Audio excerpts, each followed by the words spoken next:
Eh bien, bonjour à toutes et à tous. On se retrouve sur ma chaîne. Donc, nous allons parler des rumeurs transferts sur les sprinters. Mais avant tout, je voulais m'excuser de l'inactivité de la chaîne actuellement.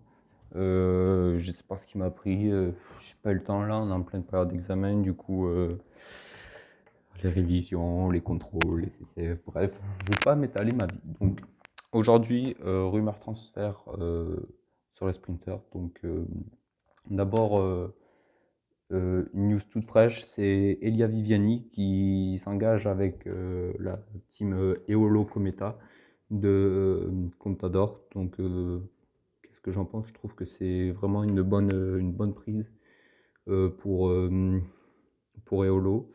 Je pense qu'aussi que Viviani est gagnant dans ce deal car il rejoint une équipe italienne. On voyait quand même qu'il était en perdition dans la Cofidis. Donc champion d'Europe, un très beau CV, Viviani pour une équipe jeune, personne expérimentée, franchement ça leur fera pas de mal. Voilà, franchement top la Team Yolo qui a remporté une étape qui a remporté l'étape Rennes si je puis dire au Monte Colline. Donc vraiment bravo, vraiment une très belle équipe avec un très beau projet qui, qui a vraiment du potentiel, mais je vais dédier une vidéo à eux. Donc ensuite, pour continuer chez Cofidis, nous avons Christophe Laporte qui va rejoindre Jumbo. Du coup, Jumbo, qu'est-ce qu'il va faire chez Jumbo? J'étais très étonné de ce transfert. Bien sûr, il ne va pas y aller en tant que sprinter hein, parce qu'il y a déjà Groenewegen, Mike Tennyson, Wout van Aert. Donc, qu'est-ce qu'il va faire? Bah, bien sûr, hein, il va épauler.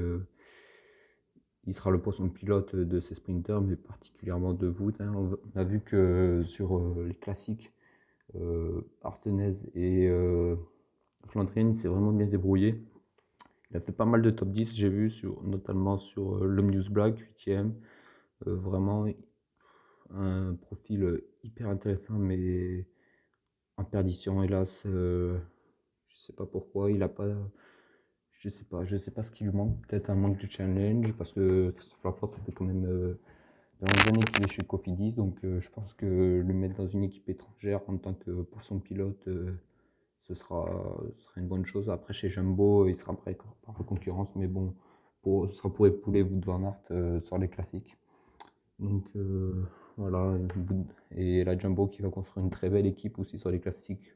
Selon les rumeurs, hein, j'ai vu Yann Kukuler par exemple, mais bon, ça ce sera pour une autre vidéo transfert. Ensuite, nous avons la chaise tournante entre Bora et De Koenig avec Sam Bennett et Pascal Ackermann. Du coup, ah oui, la Bora qui a deux sprinters incroyables. Incroyable vraiment, Peter Sagan, là, qui a encore remporté le maillot cyclamen, envoyé chez De Koenig. Donc moi je pense que le transfert est franchement réalisable car De Koenig a renouvelé son sponsor jusqu'en 2026. Du coup ils ont de la carrière quand même.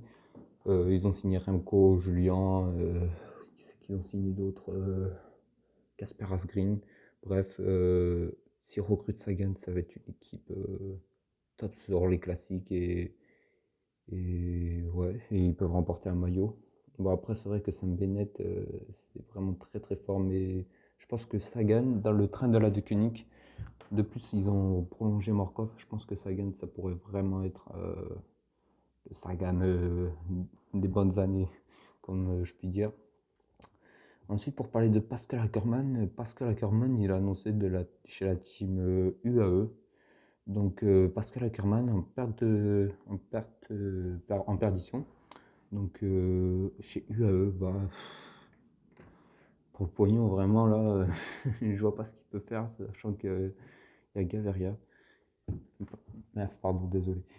Tiens, parlons-en de Gaviria. Je trouve que Gaviria en perdition aussi, envoyé chez Arkea.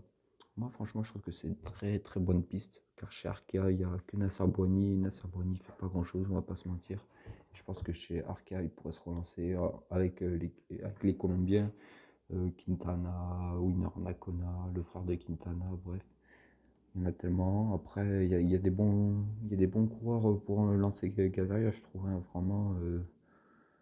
Connor Swift, Rousseau, vraiment, je pense qu'il y a il y a matière à faire quelque chose. Ensuite, qui c'est que nous avons. Attendez. Ah oui, je vais revenir en détail sur Sam Bennett. Sam Bennett, franchement, je comprends pas son choix. Je pense que c'est un problème d'agent parce que t'es le meilleur sprinter du peloton. Vraiment, quand tu gagnes le maillot vert du Tour de France, c'est pas anodin. Euh, En plus, avec les victoires d'étape, il fait que gagner. Il a un très très bon train. Vraiment, le train de la de Koenig, c'est. Désolé, pardon. C'est vraiment. C'est trop fort, c'est trop puissant, vraiment. Je sais pas, je comprends pas. Je sais pas pourquoi là, c'est vraiment un choix. C'est vraiment un choix. Je pense que c'est un choix d'agent en fait. Je pense que c'est un choix d'agent parce qu'on a bien vu que ça s'est mal passé lorsqu'il en était en cohabitation avec Pascal Ackermann. Donc je pense que la Bora, ils veulent enlever Sagan et Ackermann pour donner le leadership à Bennett. Bon, ça, c'est pas une mauvaise chose. Mais bon, quand tu fais que gagner, je vois pas l'intérêt de changer d'équipe, hein, vraiment. Mais pour moi, c'est un problème d'agent et d'argent, bien sûr. Voilà, voilà. Donc, je pense que nous avons fini sur les sprinters. Si j'en ai oublié, n'hésitez pas à me le dire. Et n'hésitez pas à en débattre dans les commentaires. Donc, ce week-end, nouvelle vidéo, je vous l'annonce. C'est parti. On part sur un rythme régulier. Et voilà. Fin de semaine. Ciao!